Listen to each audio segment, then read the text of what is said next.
우리는 20년 그리고 22년 약 3년간 세계 3차 대전 때 풀렸던 현금 유동성을 단 3년 만에 맛을 보았다. 3년간 기업도 개인도 파산이란 단어가 사라진 채 거지도 부자가 된 듯 어느덧 모두가 해피해로 부자가 된 듯 키워드가 럭셔리로 선정이 되었다. 연봉 2, 3천 젊은 세대들에게도 10억짜리 집을 대출을 통해 구매할 수 있는 기회가 주어져 있었고, 또 젊은 세대 20대 30대 주식 투자 비트코인 등으로 근로의 가치가 한없이 낮아졌던 시기였다. 그러나 기업들 또한 저금리로 인해서 소비 심리가 매우 강해졌기 때문에 적당한 인력으로도 기술력으로도 한 해 영업이익 자본 대비 1, 2%로만 뽑아줘도 소규모 회사 오너들도 해피한 회사 경영을 할 수 있었던 것이다. 모두가 그렇게 해피한 시장에서 벌어들인 수익을 통해서 우비동이든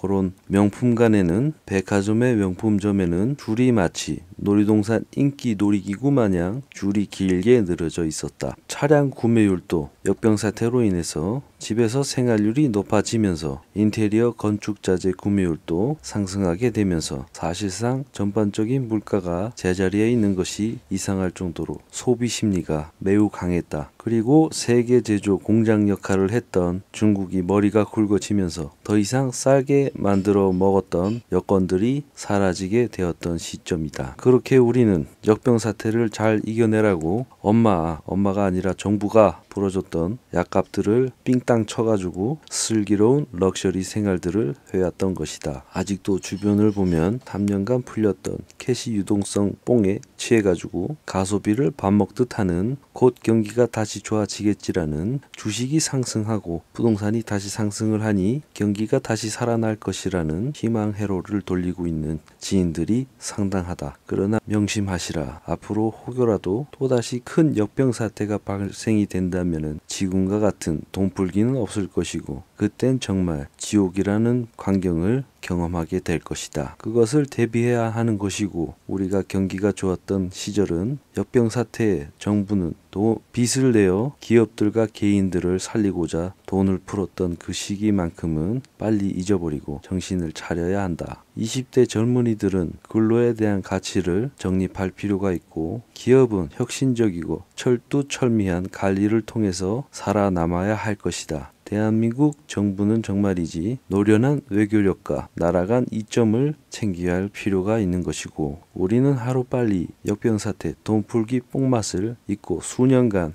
우리 물건을 사줬던 중국은 자동차, 화장품, 전자제품까지 그들의 내수시장에 더 이상 그들은 우리 물건이 들어갈 이유, 가치도 없다는 것을 하루빨리 깨달아야 할 것이다. 과거 우리가 일본 물건을 사랑했던 것처럼 현재의 국내 내수시장에 물론 삼성이, LG가 또는 현대가 잘한 부분도 있지만, 어쨌거나 우리는 일본 물건을 한호했던 시절이 있었다는 걸 과거 그 시기가 지금 한국과 중국 간의 데자뷰 마냥 나타나고 있는 형상이다. 거기에다 일본이란 나라가 그동안 미국이 봉인시켰던 무역 포인트를 다시금 전쟁할 수 있는 나라로, 그리고 무역을 다시 할 수 있는 이점도 20년간 잃어버린 줄 알았던 시간들이 사실상 일본의 큰 그림이었던 것은 아닐까, 그런 생각을 할 만큼 철두철미한 계획적인 나라라고 판단이 된다. 미국 채권을 볼모로 조용하면서도 그들은 요란한 미국 정부를 요리하듯 모션을 많이 지금 보여주고 있다. 아무튼 그런 일본이 봉인된 이후 사실상 전세계 국채, 부동산, 기업체 등등으로 인해서 YCC 정책, 저금리 정책이다. 이것을 깨고 다시금 무역 전선에 나오려 하고 있는 시점에 반도체 시장을 미국과 함께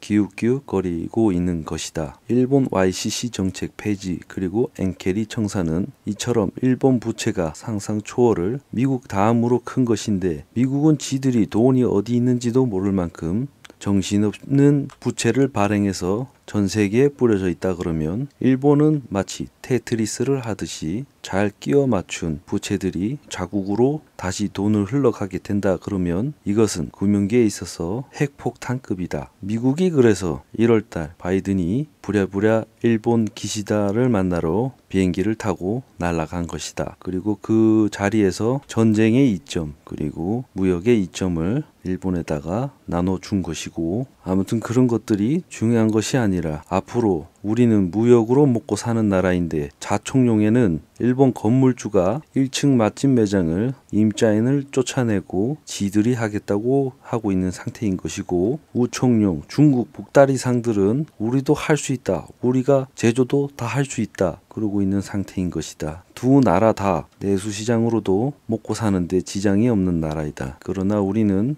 내수시장만으로는 경제 성장률을 지지할 수가 없는 지극히 부채 끝 무역 국가인 것이다. 기름 한 방울, 원자재 하나 없는 진짜 아무것도 없는 땅덩어리 좁은 정말 열악한 조건의 국가인 것이다. 그래서 우리는 일본보다 중국보다 혁신적이고 남다른 조건으로 전 세계 시장을 능수능란한 외교도 무역도 필히 달성해야 하는 나라인 것이다. 그러나 현 정부는 60대 80대 가반수 노령 인구들로 인해서 뽑아진 정부인 만큼 어쩌면 멍청할지도 모를, 답답할지도 모를 정부를 보고 있어야 하는 것이 민주적인 사고를 생각했을 땐 당연한 것이고, 그렇다고 해서 현 정부의 인재들이 다 무능력하고 무지한 것은 아닐 것이라고 믿고 싶다. 그렇다고 정부를 욕할 것이 아니라, 그리고 60대 80대 욕할 필요도 없다. 이런 경우도 있는 것이고 저런 경우도 발생되기 마련일 것이다. 경제적 관념에 우리는 그 선택지에서 능동적으로 돈의 흐름을 타기만 하면 되는 것이다. 이만큼 우리는 전 세계에 있어 가장 열악한 선진국 진입을 앞두고 있는